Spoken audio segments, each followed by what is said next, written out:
Hamas ने Israeli फौज की जमीनी कार्रवाई पसपा कर दी। गजा में दाखिल होते ही गोलियों की जद में आ गए। इजरायली फौजियों ने भागकर अपनी जान बचाई। इजरायली फौज ने कहा, गजा में मुजाहिदीन के जाल में फंस गए थे। हमास ने घात लगाकर 2 बुलडोजर और 1 टैंक तबाह कर दिया। 9 मई वाकयात पर गिरफ्तार मुल्जिमान का फौजी अदालतों में ट्रायल शुरू। वफाकी हुकूमत ने सुप्रीम कोर्ट को आगाह कर दिया।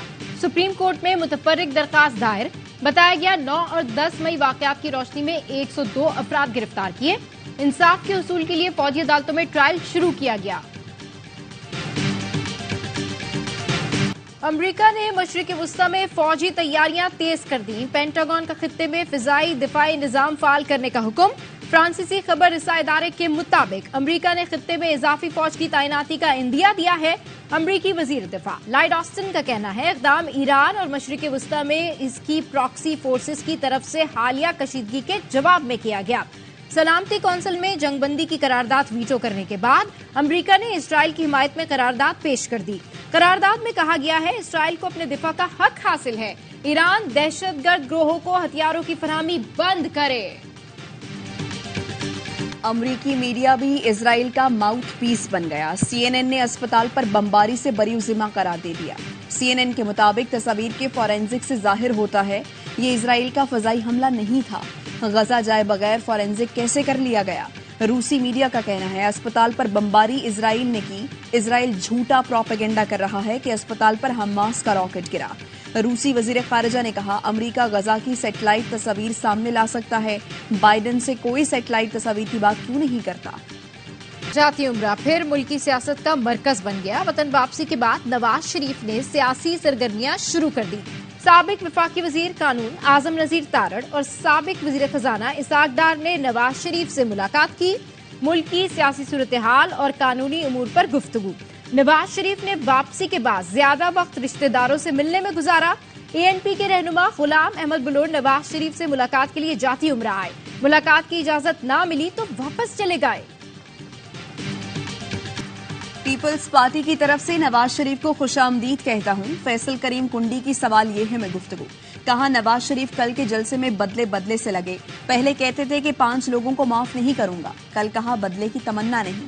तकरीर में बहुत सारी चीजें गायब थी। इलेक्शन के इनेकाद पर जोर नहीं दिया। नवाज शरीफ ने कल अपनी CV पेश की है।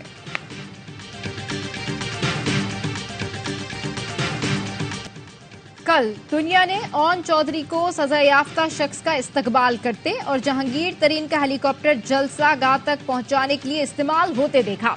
अली जैदी का ट्वीट लिखा, IPP का मुस्लिम लीग नून की B टीम बनना हमेशा से मुकद्दर था। मुस्तफा नवाज खोकर कहते हैं, कल नून लीग ज़ेरे अताब थी और PTI मंजूर नजर। आज नून लीग मंजूर नजर है और PTI ज़ेरे अताब। ये दायरों का सफर पिछले 75 साल से जारी है।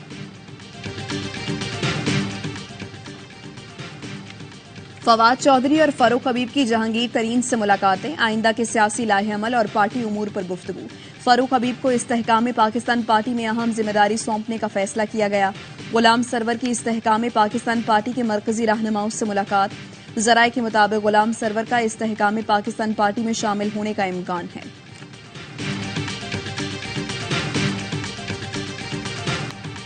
एमकेएम पाकिस्तान ने नून लीग के साबिक वज़ीर खजाना मिफ्ता इस्माइल को एमकेएम में शमूलियत की दावत दे दी। फारूक सत्तार कहते हैं, मौजूदा हालात में अच्छी टीम बनाना जरूरी है। मिफ्ता इस्माइल से मुलाकात में कौमी एजेंडे पर बात हुई। मिफ्ता इस्माइल ने कहा, वो सोच विचार के बाद कोई जवाब देंगे।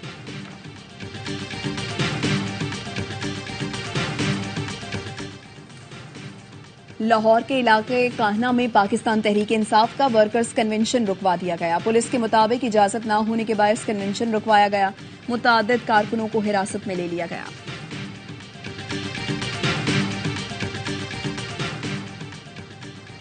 कौमी फिजाई इदारा PSO के वाजिबात अदा करने में नाकाम। ईंधन की फराहमी बंद होने के बाद PIA का फ्लाइट ऑपरेशन बंद हो गया। 81 में से 4 परवाजें उड़ान भर सकी। कौमी एयरलाइन को 70 करोड़ का नुकसान। तर्जुमान PIA का कहना है, बैंक बंद होने की वजह से अदायगी नहीं की जा सकी। PSO का कहना है, फ्यूल की फराहमी बंद नहीं की। जिन 39 परवाजों की फहरिस्त जारी की उनको फ्यूल फराहम कर दिया था। शाहीन, हारिस और शादाब के बाद इमामुल हक भी दूल्हा बनने को तैयार। कौमी ओपनर की शादी वर्ल्ड कप के बाद तय। तकरीबात का आगाज 23 नवंबर से लाहौर में होगा। इमामुल हक का निकाह 25 और वलीमा 26 नवंबर को होगा। इमाम की शादी नॉर्वे की शहरियत रखने वाली दोशीजा से होगी। और वर्ल्ड कप में नाकाबिले शिकस्त भारत ने 5वां मैच भी जीत लिया। न्यूजीलैंड को 4 विकेटों से शिकस्त। विराट कोहली के मैच विनिंग 95 रन। भारत की जीत पर धर्मशाला में शानदार आतिशबाजी। वर्ल्ड कप के तमाम मैचेस देखिए ए स्पोर्ट्स पर बराह रास्त।